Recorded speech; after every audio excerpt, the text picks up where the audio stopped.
video is going to be about how to use the internal sounds in a synthesizer that you're using for MIDI controller as well. For many years I used my synthesizer as a MIDI controller, but did not use the internal sounds that were in the board itself because I didn't know how to. So that's the purpose of this video, to show you how to do that. First, you hook up the MIDI cable from the out of the keyboard into the input MIDI of the drum machine or the sequencer. Next, you take a MIDI cord and hook it up from the out of the sequencer into the in of the keyboard. After that, make sure the local sounds for the controls for the local sounds in the keyboard are shut off.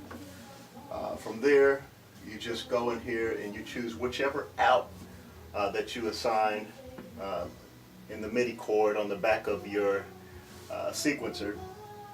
You assign it to that track. So I assigned it to that out B is where I went to the keyboard on here. So I'll pull up out B as the track.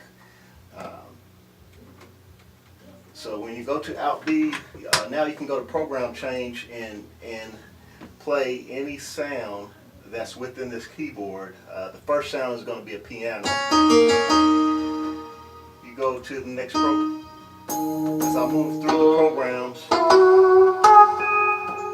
it plays the internal sounds of the keyboard. So magically now, after years, I have 100 and something more sounds that I can play with, when previously I was unaware that I could use my keyboard for a sound module as well by routing the MIDI back through it. So I'm going to end with a track that I did using that and the Vintage Keys sound module.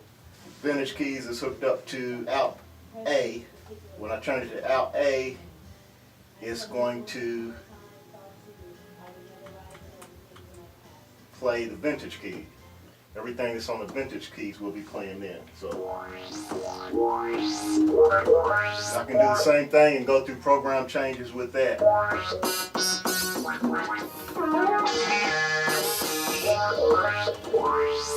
But here's the sequence I created. These are the sounds coming out of the keyboard.